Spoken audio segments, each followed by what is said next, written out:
우리 시편 8편 1절에서 9절까지 말씀 우리 한 절씩 읽으면서 설명하도록 하겠습니다.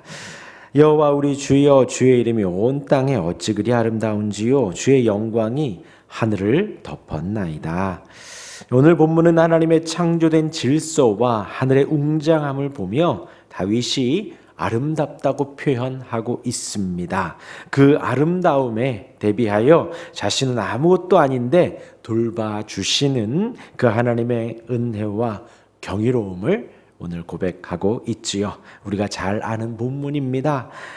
여호와 우리 주여, 주의 이름이 온 땅에 어찌 그리 아름다운지요. 하나님께 직접 드리는 감탄으로 시작하고 있습니다. 하나님이 초월적인 권능을 가진 군주이시고 하늘을 충만히 덮으시는 놀라운 분임을 고백하지요. 하나님의 무한한 우월성을 강조하며 하나님의 온 땅의 왕이심을 말을 하고 있습니다.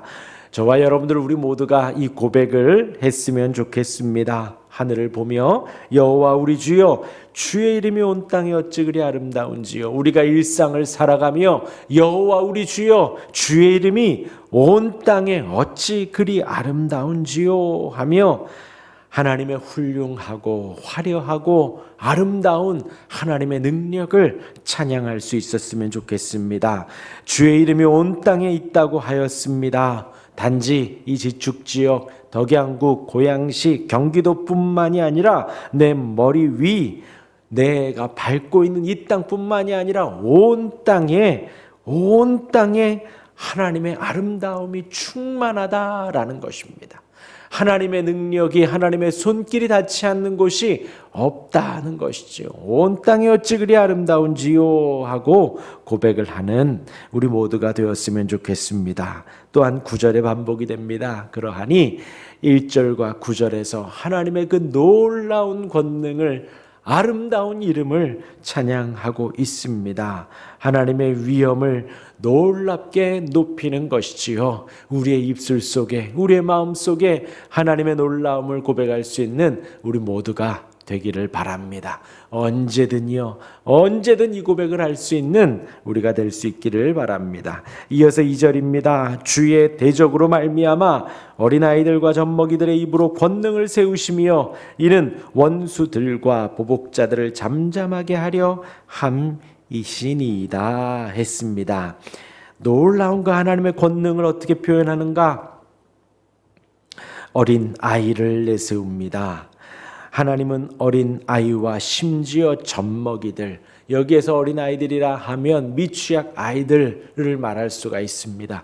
아직 학교도 가지 않은 아주 어린 아이들, 심지어 젖먹이들, 목도 못 가누고 뒤집고 기지도 못하는 그 젖먹이 아이들, 그들을 통해서도 하나님은 원수와 보복자들을 잠잠케 하실 수 있다라는 것입니다. 여러분 생각해 보십시오. 권능과 원수, 보복자, 이 모든 것들이 다 전쟁과 전투에 관련된 용어들입니다. 여러분, 우리의 신앙생활은요, 전쟁이고 전투입니다. 좋게 호락호락이 아닙니다. 정확하게 끊어내야 하고 전진해야 하고 돌파해야 하고 승리하여야 합니다. 매일매일의 삶 속에 영적인 승리가 우리 모두에게 있을 수 있기를 바랍니다. 하나님은 어린 아이들로도 젖먹이로도 전쟁에 승리할 수 있다는 거예요. 상대국이 아무리 최첨단 무기를 가지고 오고 장성하고 골리앗처럼 군인들을 몰고 내려와도 하나님은 젖먹이들이면 충분하고 하나님은 어린 아이들이면 충분하다라는 거예요.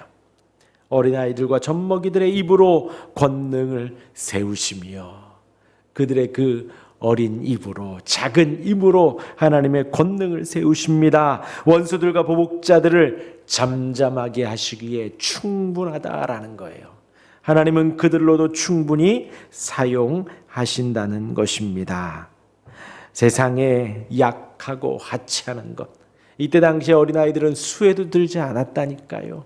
그런 하찮은 것, 세상 사람들은 무시하는 것으로 하나님은 충분히 승리하신다는 것입니다. 하나님은 충분히 권능을 세우시고 보복자들, 원수들을 잠잠하게 누를 수 있다는 것입니다. 이어서 3절입니다. 주의 손가락으로 만드신 주의 하늘과 주께서 베풀어 두신 달과 별들을 내가 보니, 하늘과 달과 별들을 만드실 때에 무엇으로 만드시는가? 주의 손가락으로 만드신다는 것입니다. 우리가 무엇을 만들더라도 온 몸을 다 열정을 투자하죠. 힘을 다 쓰고 도구를 다 쓰고 걸어다니고 뛰어다니며 뭔가를 만들어냅니다. 그럼에도 완성을 할까 말까인데 하나님께서는 하늘과 해와 달과 별들을 만드시는 데에 손가락 하나면 가능하다라는 것이에요. 얼마나 놀라운 하나님의 권능인지요. 하나님의 은혜가 얼마나 아름다운지요. 오늘 매우 춥습니다. 그러나 이제 동이 트면 하늘에 아름다움이 보이고 해가 보이고 저녁에 달이 보이고 별이 보입니다. 하나님의 손가락으로 만드신 거예요. 하나님의 손가락 하나만으로도 그 놀라운 하늘의 장관이 펼쳐진다는 것입니다.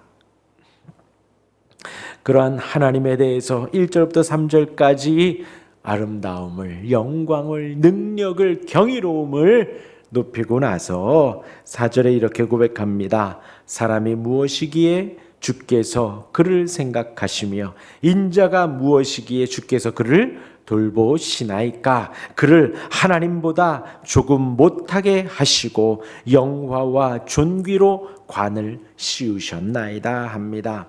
그러한 놀라운 하나님이 사람을, 또 사람의 아들을 생각하고 돌보십니다.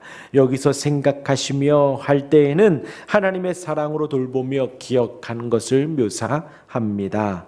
미완료예요. 끝없이 계속해서 생각하는 거예요. 관심을 갖는 것입니다. 기억하는 것입니다. 염두에 두고 있는 거예요. 끊임없이 계속해서 미완료로요.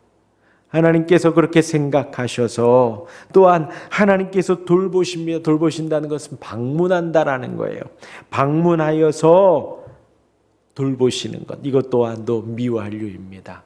하나님이 찾아오셔서 돌보신다는 것이지요. 사람이 무엇이기에 아무것도 아닌데요. 사람이 무엇이기에 돌보시고 방문하시고 생각하시고 염두에 두시나이까 라는 것이에요. 얼마나 놀라운지요. 이어서 5절에 그를 하나님보다 조금 못하게 하시고 영화와 존귀로 관을 씌우셨다 했습니다. 하나님과 조금 못하게 하심은 우리의 위치를 말합니다. 여러분, 저와 여러분들은 하나님의 형상으로 만들어졌지요. 그러한 피조물입니다. 하나님과 가장 가까운 위치이지만 중요한 것은 하나님보다 못한 존재다라는 거예요. 하나님의 영광에 이를 수 없는 존재라는 것이지요. 하나님의 형상으로 만들어졌기에 존귀하고 놀라운 인격을 가지고 있지만 하나님보다는 못하다라는 것입니다. 하지만 영화와 존귀로 관을 씌우셨나이다. 여러분, 벌어지만도 못한 우리입니다. 죽을 수밖에 없는 우리입니다. 하나님이 찾아오시지 않았다면 죽을 수밖에 없는, 시체밖에는 되지 않는 우리 인생인데 하나님 택하여 주시고 높여주시고 어디만큼이요? 하나님의 자녀만큼이요. 하나님의 자녀로 우리를 부르시고 하나님의 자녀로 우리를 인도해 주십니다. 그 은혜가 얼마나 큰지요. 그렇게 영화와 존귀로 우리를 높여주시는 거예요. 그러하기에 기도할 수 있다는 것입니다. 하나하나 아뢰며 한 걸음 한 걸음 나아갈 수 있다라는 것입니다. 이어서 6절입니다. 주의 손으로 만드신 것을 다스리게 하시고 만물을 그의 발 아래 두셨으니. 그렇게 하나님이 높여주셔서 무엇을 하게 하시는가? 주의 손으로 만드신 것을 다스리게 하셨습니다. 여러분, 아담과 하와가 한 일은 바로 이것이었습니다. 이름을 지어주며 통치하고 다스리고 너희는 여기서 살아라, 너희는 여기서 살아라. 서로 싸우지 말고 이렇게 잘 지내보자. 그것이 하나님께서 아담과 하와를 만드시고 에덴 동산에서 주신 그들의 하나님의 사역이었습니다. 근데 사실 지금도 마찬가지입니다. 주의 손으로 만드신 것을 하나님이 하나님의 자녀로서 다스리게 하십니다. 만물을 그의 발 아래에 두었습니다. 그러나 아담과 하와 때처럼 되지는 않지요. 왜요? 지금은 죄가 들어왔기 때문입니다. 죄가 들어왔기에 하나님의 자녀로 다스린다, 만물을 발 아래에 두었다, 이렇게가 잘 안 된다는 거예요. 죄가 들어왔기에 교만하고 악하고 탐욕과 거짓과 잔인함이 들어왔기에 발 아래 있다 하여 누르려고만 하고 다스린다고 하여 군림하려고만 하기 때문입니다. 얼마나 슬픈 현실인지요. 그러나 하나님께서 우리를 그렇게 인도해 두셨다라는 것, 그리고 마지막 종말에 마지막 주님 다시 오셨을 때에 우리를 높여주시는 주님은 만물을 그렇게 다스리게 하실 것입니다. 이어서 7절과 8절에 구체적인 예를 듭니다. 곧 모든 소와 양과 들짐승이며 공중의 새와 바다의 물고기와 바닷길에 다니는 것이니이다. 예, 그래요. 우리는 잔인하게 막 훼손하면 안 됩니다. 절대로요. 절대로요. 하나님 허락하신 피조물들을 하나님의 인도하심에 따라 감사하며 우리가 통치하고 다스려야지요. 절대로 그것을 잊으면 안 됩니다. 막 멸종 위기에 가게 하고 막 잔인하게 훼손하고 그러면 안 돼요. 피조물들의 구체적인 예시를 들며 가축과 새와 바다의 모든 것을 7절 8절에 다스리게 하십니다. 마지막 9절입니다. 여호와 우리 주여, 주의 이름이 온 땅에 어찌 그리 아름다운지요. 다시 한번 반복하시며 하나님의 놀라움을 찬양하고 있습니다. 하나님의 놀라움을 얼마나 감사한지요. 저와 여러분들의 인생의 목적, 우리의 신앙의 목적, 이곳으로 두시기를 바랍니다. 걸음걸음을 가며 온 땅에 하나님의 아름다움이 있습니다. 저 북한산과 아름다운 산들을 보며 하나님의 아름다움을 찬양할 수 있는 우리 모두가 되기를 바랍니다. 하늘에 나는 새를 보며 바다의 물고기를 보며 하나님의 이름을 높이고 하나님의 은혜를 고백할 수 있는 우리 모두가 되기를 바랍니다. 하나님의 다스리심을, 아름다움을 고백할 수 있는 성도가 되었으면 좋겠습니다. 그래서 이 시편 8편의 고백을 다윗의 고백이 아닌 여러분들의 고백으로, 성도의 고백으로, 하나님의 자녀의 나의 고백으로 드릴 수 있는 우리 모두가 되기를 바랍니다. 기도하며 이 고백을 마음에 담아보세요. 오늘 말씀을 한 번 더 읽으시며 내 마음에 두고 정말 감탄의 목소리로, 그냥 단순히 시편 8편을 암송했네, 읽었네가 아니라 내 입술에, 내 마음에 감탄의 고백으로 이 고백을 할 수 있기를 간절히 바랍니다. 여호와 우리 주여, 나의 주여, 주의 이름이 온 땅에 어찌 그리 아름다운지요. 너무나 아름다워 찬양할 수밖에 없습니다 하는 고백을 우리 모두가 할 수 있기를, 그러한 우리가 되고 우리의 인생이 되기를 주님의 이름으로 축원합니다. 아멘. 기도하겠습니다.